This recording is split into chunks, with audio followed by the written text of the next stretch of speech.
The auditorium lights dimmed as my daughter Sarah walked across that stage. 4 years of silence, 4 years of her refusing to speak to me. 4 years of watching from a distance as she built a life that deliberately excluded me. I sat in the back row, uninvited. The ticket came from her mother's sister, who felt sorry for me. Sarah didn't know I was there, didn't want me there. Made that crystal clear when she changed her phone number, blocked my emails, and returned every letter unopened. The divorce had been brutal. Sarah was 14 when it all fell apart, old enough to choose sides, old enough to hate me for what I did to her mother. Young enough to believe that love could be measured in who stayed and who left. I left. Had to. The marriage was drowning us both. But Sarah, she stayed, loyal to her mother in that fierce way teenage girls can be, loyal in a way that carved my name out of her life like a tumor. Now here she was, cap and gown, summa cum laude, my little girl who used to fall asleep on my chest while I read her bedtime stories. The same little girl who wouldn't even look at me when I tried to hug her goodbye on that last day I was allowed in the house. Sarah Marie Thompson, they called her name over the speakers. She walked across that stage like she owned it, confident, poised, everything I'd hoped she'd become. Everything her mother had raised her to be without me. The dean shook her hand, posed for the photo, handed her that rolled-up piece of paper that represented everything she'd worked for. That's when it happened. Sarah unrolled her diploma right there on stage. This wasn't part of the ceremony. Students were supposed to wait, but she opened it anyway, right under those bright lights with hundreds of people watching. Her face changed. The confident smile vanished. Her hands started shaking as she stared down at that piece of paper. She looked up from the diploma and scanned the crowd, searching. Her eyes found mine in the back row, and for the first time in 4 years, my daughter was looking directly at me. But this wasn't the look I'd dreamed about. This wasn't reconciliation or forgiveness. This was confusion, shock, maybe even betrayal. Because there on her diploma, in official university letterhead, was the acknowledgement I'd fought so hard to keep secret, the scholarship that had paid for her entire education. The scholarship that bore her mother's name instead of mine. The Linda Thompson Memorial Educational Fund. Her mother wasn't dead. Her mother was sitting 12 rows ahead of me, probably wondering why Sarah had suddenly gone pale on what should have been the happiest day of her life. The name on the scholarship was a lie, but it was a necessary one. 3 weeks after Sarah started her freshman year, I got the call. Financial aid had fallen through. Some computer error. Some bureaucratic nightmare. Sarah's full ride to her dream school had evaporated overnight. Linda called me crying, begging. Sarah didn't know yet. The bursar's office was giving them 2 weeks to come up with $47,000, or Sarah would have to withdraw. Linda had nothing. The divorce settlement had left her with the house and enough to get by, but not enough for this. Not enough for tuition at a private university that cost more per year than most people made. I had the money. The business had been good to me, very good. But Sarah hated me, would rather drop out than take a penny from the man who'd abandoned her family. So, I made a choice. I called the university, set up a meeting with the development office, created a scholarship fund large enough to cover Sarah's entire education plus 3 other students, $200,000. Anonymous donor, no strings attached.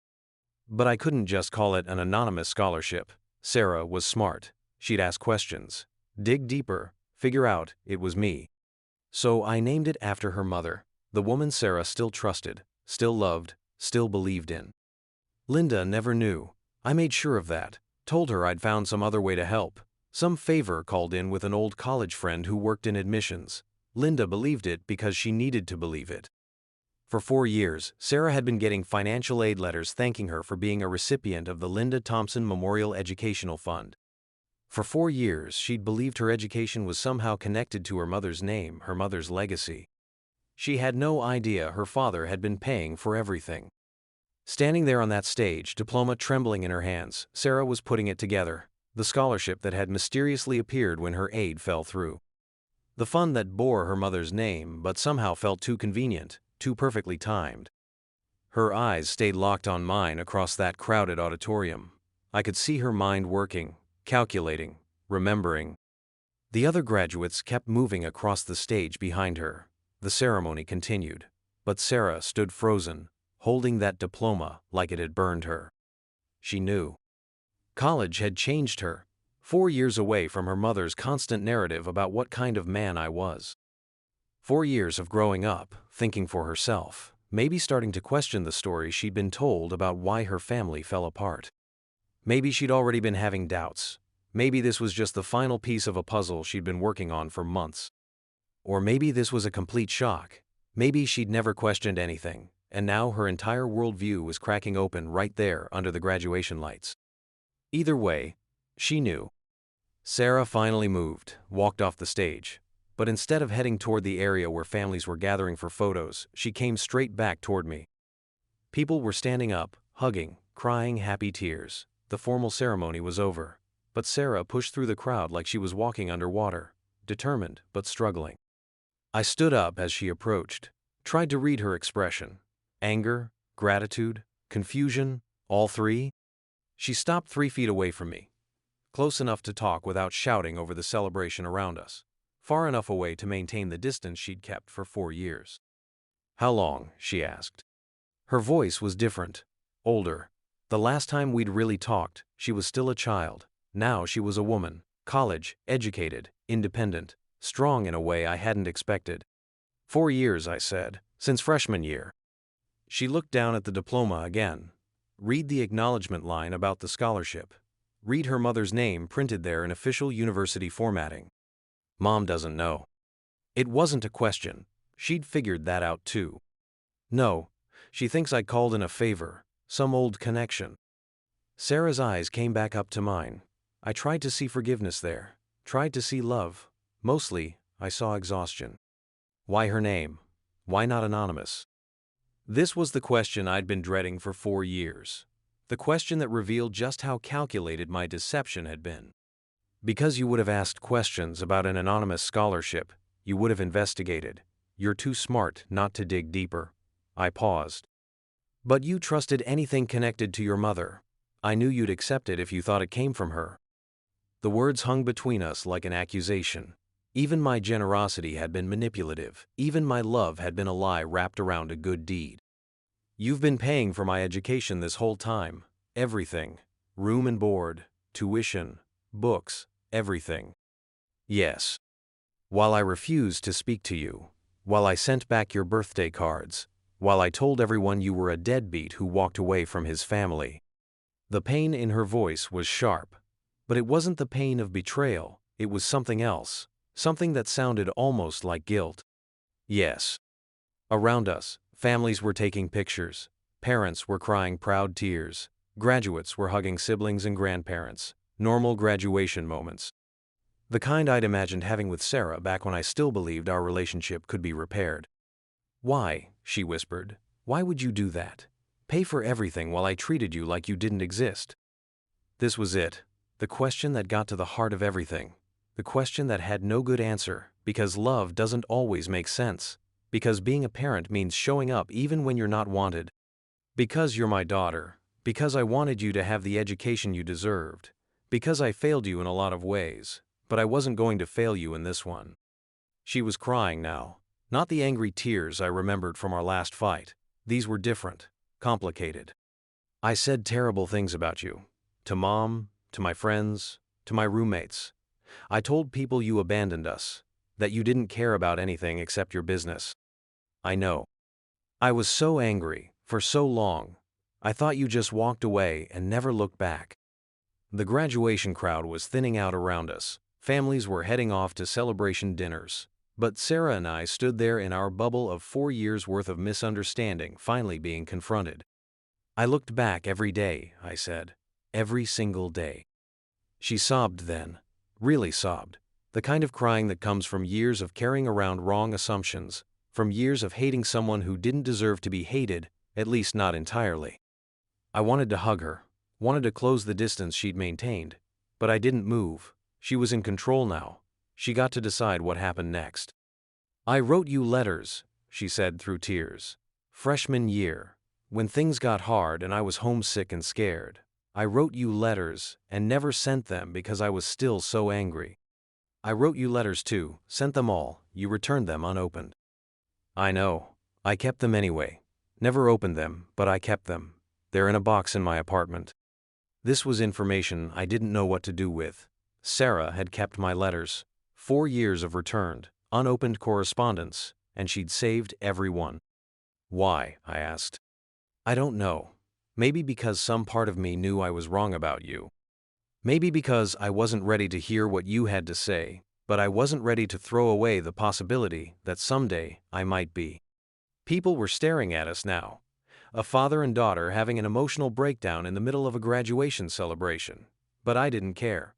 For the first time in 4 years, my daughter was talking to me. The divorce, I started to say, but she cut me off.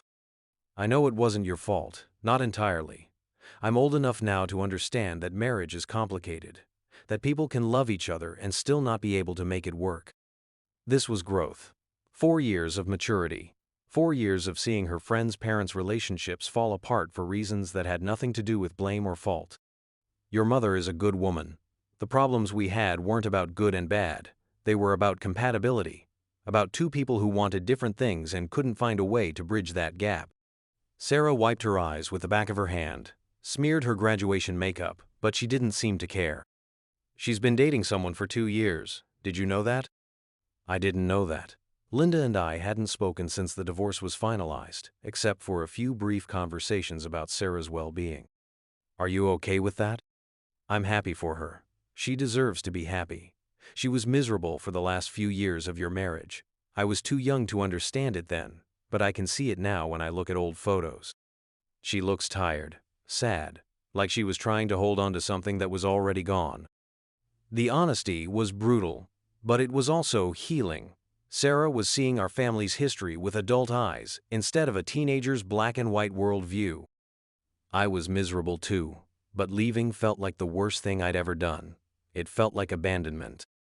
It was abandonment, she said quietly, but maybe it was also mercy. We stood there processing that. The idea that leaving could be both selfish and selfless.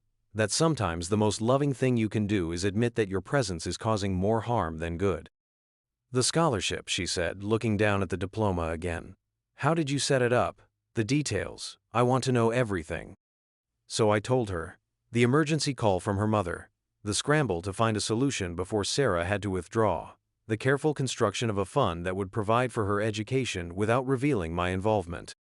I told her about the other 3 recipients. Students I'd never met but whose education I was also funding. How the scholarship had become something bigger than just helping Sarah. How it had become a way to invest in young people who needed a chance. There's something else, I said. Something I need to tell you about the scholarship. Her face tensed. After 4 years of surprises, she was braced for another one. The fund is renewable. It's set up to provide scholarships in perpetuity. Your education was just the beginning. What do you mean? I mean I endowed it with enough money that it will keep providing scholarships long after I'm gone. Your mother's name will be helping students for generations.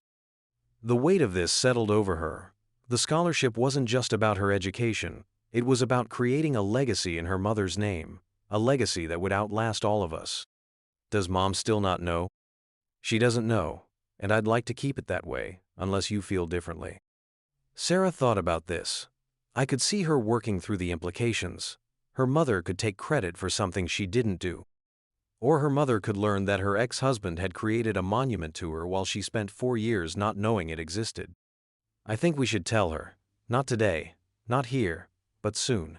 She deserves to know that her name is going to help kids go to college for the rest of time. And if she asks why I used her name instead of making it anonymous or using my own, I'll tell her the truth, that you knew I wouldn't accept help that came directly from you, that you found a way to help me that I could live with. This was more generous than I deserved.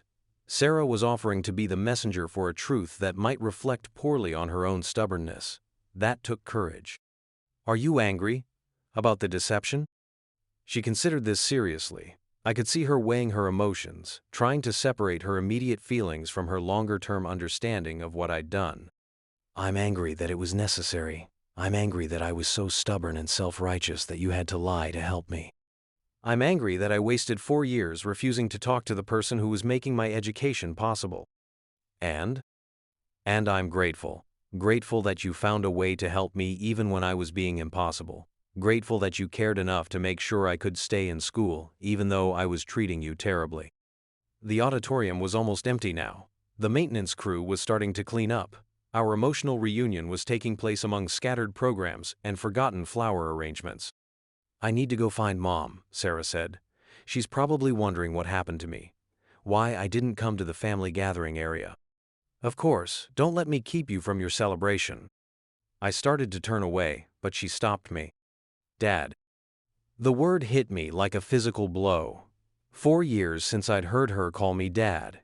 4 years of being a stranger to the person I loved most in the world. "Yeah? Would you like to come to dinner?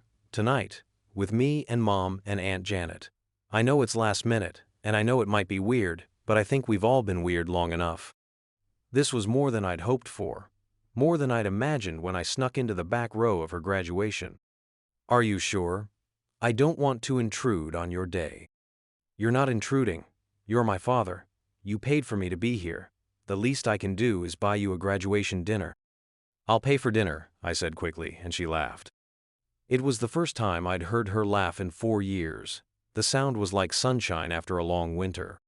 "We'll figure it out, but say yes, please. I have 4 years' worth of conversation to catch up on." "Yes, of course, yes." She smiled then. A real smile. The kind I remembered from before everything went wrong, before the divorce turned our family into a battlefield. Before love got complicated by pride and stubbornness, and the inability of two good people to figure out how to share the same space. "I love you, Dad.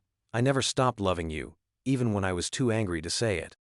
"I love you too, always have, always will." Sarah hugged me then. Finally, closed the distance she'd been maintaining. For a moment, in an empty graduation auditorium surrounded by the debris of a celebration, we were just a father and daughter who had found their way back to each other. When she pulled away, she was smiling again, but there were still tears on her cheeks. "I need to go find Mom and explain why I disappeared after graduation. This is going to be quite a story. Good luck with that conversation." "I'll need it, but I think she'll understand. She loves me, she wants me to be happy. And being angry at you for 4 years hasn't made me happy." Sarah started walking toward the exit, then turned back one more time. "Dad, the other 3 students in the scholarship program, do they know who's paying for their education?"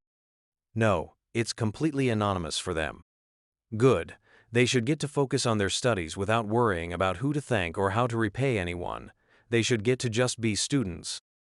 This was my daughter, thoughtful even in the middle of her own emotional crisis.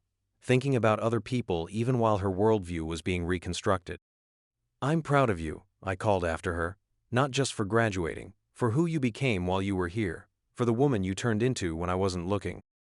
I had a good teacher, 2 of them actually, even when I was too stubborn to listen to one of them."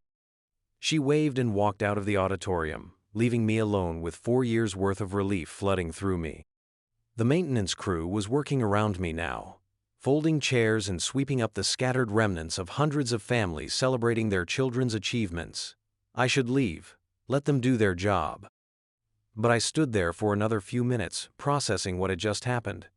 Processing the fact that my daughter had called me Dad, that she'd invited me to dinner, that she'd said she loved me. Processing the fact that sometimes love finds a way, even when pride and stubbornness and time try to stand in its way. 4 years ago, I'd made a choice to help Sarah even though she didn't want my help, to pay for her education even though she refused to speak to me, to find a way around her anger so she could have the future she deserved. It had felt manipulative at the time. It had felt like the actions of a father who couldn't accept that his relationship with his daughter was over, someone who couldn't take no for an answer. Maybe it was all of those things. But maybe it was also love. Maybe love sometimes requires deception when the truth would cause more harm than good. Maybe sometimes being a parent means showing up in ways that can't be seen or acknowledged. The scholarship would continue long after today. Sarah's mother's name would help students for generations. Young people who needed a chance would get one, and they'd never know it came from a divorced father who couldn't find a way to help his own daughter directly. That felt right. That felt like the kind of legacy worth building. I walked out of the auditorium and into the parking lot where Sarah was already deep in conversation with her mother and aunt. Even from a distance, I could see Linda's surprised expression as Sarah explained what had happened. Could see her Aunt Janet's eyes getting wide as the story unfolded. In a few hours, we'd all sit down to dinner together for the first time since the divorce. It would be awkward. There would be uncomfortable silences and careful conversations around topics that still hurt to discuss. But we'd be there, all of us, together. Sarah caught my eye across the parking lot and waved me over. Linda looked nervous but nodded when she saw me approaching. Janet smiled and gave me a thumbs up. My family, broken and rebuilt, different than it used to be, but still connected by something stronger than anger or pride or the mistakes we'd all made along the way. Connected by love that had found a way to survive everything we'd put it through. The scholarship fund would continue to grow. Sarah's education was complete, but the endowment I'd created would keep helping students long after we were all gone. Her mother's name attached to generation after generation of young people getting chances they wouldn't otherwise have. It was a good legacy, one built on deception, but rooted in love. Sometimes that's the best you can do. Sometimes love requires you to work around the obstacles that pride creates. Sometimes being a parent means finding ways to show up that don't look like showing up at all. 4 years of silence and returned letters and holidays spent alone. 4 years of watching my daughter grow up from a distance while making sure she had everything she needed to succeed. 4 years of loving someone who didn't want to be loved by me. It had been worth it. Every dollar, every sleepless night wondering if I was doing the right thing. Every moment of doubt about whether my help was actually helping or just feeding my own guilt. Worth it to see her walk across that stage. Worth it to hear her call me Dad. Worth it to know that love could survive anything, even time and anger and the perfect storm of hurt feelings that had torn our family apart. As I walked toward the 3 women who had shaped my life in different ways, I realized I wasn't angry anymore. Not at Linda for turning Sarah against me. Not at Sarah for believing her mother's version of events. Not at myself for the choices that led to our divorce. Anger was exhausting. Carrying grudges was exhausting. Love, even complicated love, even love that required sacrifice and patience and occasional deception, was easier. Love was renewable, like the scholarship fund, like the relationship Sarah and I were about to rebuild, like family bonds that could survive anything if they were strong enough at their foundation. Sarah ran toward me as I got closer to their group. Still in her cap and gown, still holding her diploma, still my little girl, even though she was grown up now. Even though she'd survived 4 years without me and emerged stronger for the experience. "Ready to celebrate?" she asked, linking her arm through mine. I was ready to celebrate her achievement, ready to have dinner with my ex-wife without fighting, ready to spend time with my daughter without the weight of 4 years of silence hanging between us. Ready to be a family again, different than before, but still bound by love that had found a way through everything. The scholarship would continue. Sarah's future was secure. The past was finally being forgiven. Some stories end with dramatic reconciliations and perfect resolutions. This one ended with dinner plans and the promise of awkward conversations that would gradually become easier. Sometimes that's enough. Sometimes that's everything.